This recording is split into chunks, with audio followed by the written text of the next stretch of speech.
নমস্কার বন্ধুরা, আজকে আপনাদের আমি IELTS এর লিসেনিং এর ম্যাপ লেভেলিংটা বুঝাবো। আমার একটাই অনুরোধ আপনাদের, আমার আগের ক্লাসগুলো আপনারা দেখে আসবেন, নয়তো আজকের ক্লাস কিছু বুঝবেন না, কারণ একটার সাথে আরেকটা রিলেটেড।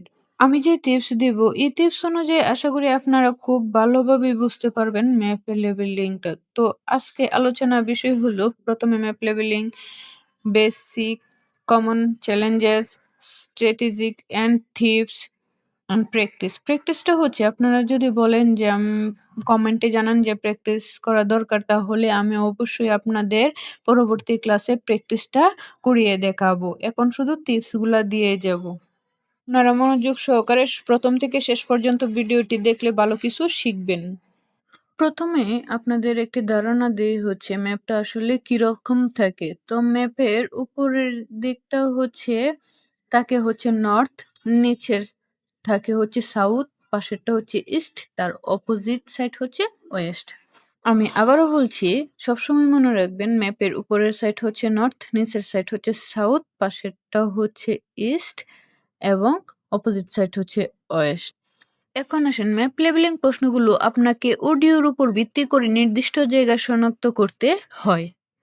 অবশ্যই আপনার নির্দিষ্ট জায়গা শনাক্ত করে, যেমন ধরেন এখানে যদি প্রথমে সাউথ গেট সিলেক্ট করেন, তো যদি আপনার ডি উত্তর হয়, তো আবার ডি উত্তরটা দিয়ে আবার সাউথ গেটে নজর রাখবেন। সাউথ গেটের নজর রাখতে রাখতে যদি আপনার এ উত্তর হয়, তাহলে অবশ্যই এর উত্তর সিলেক্ট করে আবার সাউথ গেটে নজর রাখতে হবে।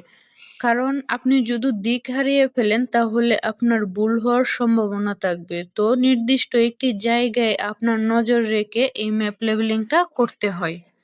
এরপরে আসেন হচ্ছে মানচিত্রে একটি বিল্ডিং, পার্ক বা এলাকা দেখানো হতে পারে এবং লেবেলের নাম নির্দেশনা বা ল্যান্ডমার্ক থাকতে পারে। এরপরে হচ্ছে কমন চ্যালেঞ্জেস। কমন চ্যালেঞ্জেস ১ নম্বর ডিরেকশন, যেমন নর্থ, লেফট বা স্ট্রেট হেড বুঝতে সমস্যা হওয়া হচ্ছে একটা মূল সমস্যা। ২ নম্বর হচ্ছে বিস্তারিত তথ্যের জন্য স্পিকারের নির্দেশনা মিস করে ফেলা। ৩ নম্বর হচ্ছে একই রকম নাম বা ল্যান্ডমার্কের বিভ্রান্ত হওয়া। ৪ নম্বর হচ্ছে মানচিত্রে আগে থেকে লেবেল বা সিম্বল খেয়াল না করা। মানচিত্রে আগে থেকে লেবেল বা সিম্বল খেয়াল না করলে অবশ্যই সমস্যায় পড়তে হবে। এরপরে হচ্ছে strategic and tips. Strategic and tip এর প্রথমে হচ্ছে লিসেনিং শুরুর আগে ম্যাপ অ্যানালাইসিস করুন। ম্যাপ এবং লেবেল দেখে লেআউট বোঝার চেষ্টা করুন। কি বলছে? ম্যাপ এবং ম্যাপ এবং লেবেল দেখে লেআউট বোঝার চেষ্টা করুন।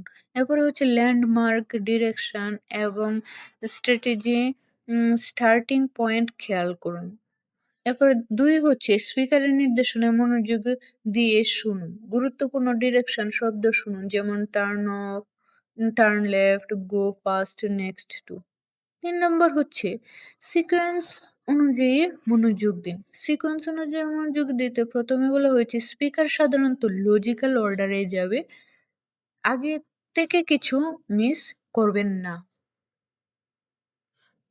অডিও ভিজুয়াল ব্যবহার করুন। অডিওর বর্ণনা ম্যাপ এর ভিজুয়ালের সাথে ম্যাচ করুন। অবশ্যই আপনি ভিজুয়ালের সাথে ম্যাচ করে অডিও করুন। এরপরে আছে ডিরেকশন নিয়ে প্র্যাকটিস করুন। রেগুলার প্র্যাকটিসের মাধ্যমে ডিরেকশন যেমন north, south and relative direction যেমন পজিটিভ চেনার অভ্যাস করুন। অবশ্যই আপনাকে ডিরেকশন প্র্যাকটিস করতে হলে north, south, relative direction, beside, opposite চেনার অভ্যাস করতে হবে। এরপরে আছে হচ্ছে, এটা অবশ্যই আপনারা ভিডিওটা পজ করে একবারে স্ক্রিনশট দিয়ে নেবেন। কারণ আপনারা স্ক্রিনশট দিয়ে একটু মনোযোগ সহকারে করলে আশা করি আপনাদের আর ভুল হবে না। যেমন এট দ্য টপ অর্থাৎ উপরে, এট দ্য বটম অর্থাৎ নিচে, অন দ্য লেফট বামে, অন দ্য রাইট ডানে, অন লেফট হ্যান্ড সাইড অর্থাৎ হাতের বাম পাশে, রাইট হ্যান্ড সাইড হাতের ডান পাশে, south, north, east, West, south West, south east, south West, north east, north, West এগুলা খুব মনোযোগ দিয়ে ভিডিওটা পজ করে একটা স্ক্রিনশট নিয়ে মনোযোগ দিয়ে পড়বেন। আশা করি এগুলা যদি আপনি মুখস্থ করেন A to Z আর কোনো ভুল হবে না। এরপরে আসে হচ্ছে একটি ম্যাপের মাধ্যমে আপনাদের বুঝিয়ে দেওয়া হয়েছে কোনটা নর্থ, উপরের সাইড হচ্ছে নর্থ, কোনটা সাউথ, নিচের সাইড হচ্ছে সাউথ, কোনটা ইস্ট, পাশেরটা হচ্ছে ইস্ট, কোনটা ওয়েস্ট, অপোজিট সাইড হচ্ছে ওয়েস্ট। এটা হচ্ছে আপনার সবসময়